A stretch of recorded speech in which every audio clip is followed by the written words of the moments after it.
بسم الله الرحمن الرحيم. له ما في السماوات وما في الأرض وإن الله لهو الغني الحميد. ألم تر أن الله سخر لكم ما في الأرض والفلك تجري في البحر بأمره ويمسك السماء أن تقع على الأرض إلا بإذنه إن الله بالناس لرؤوف رحيم. وهو الذي أحياكم ثم يميتكم ثم يحييكم إن الإنسان لكفور.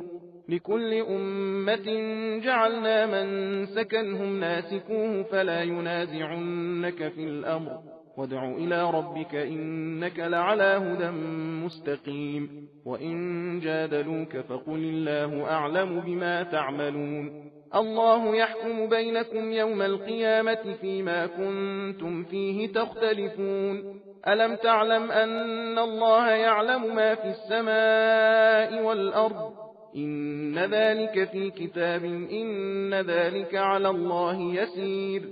ويعبدون من دون الله ما لم ينزل به سلطانا وما ليس لهم به علم وما للظالمين من نصير.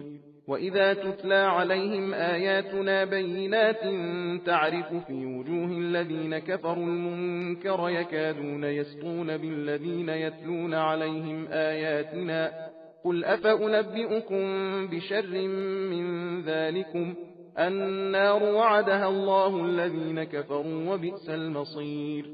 يا أيها الناس ضرب مثل فاستمعوا له إن الذين تدعون من دون الله لن يخلقوا ذبابا ولو اجتمعوا له وإن يسلبهم الذباب شيئا لا يستنقذوه منه ضعف الطالب والمطلوب.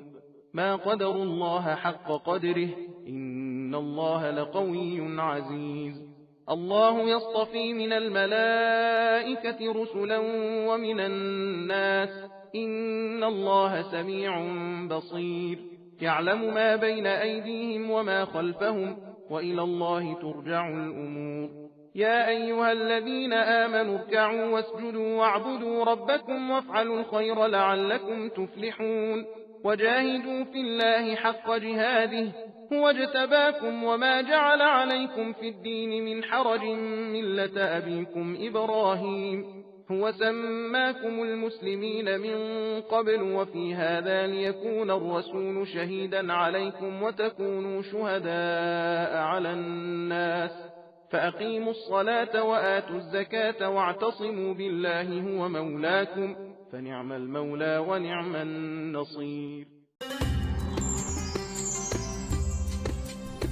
सबील कुरान हिदायत का रास्ता।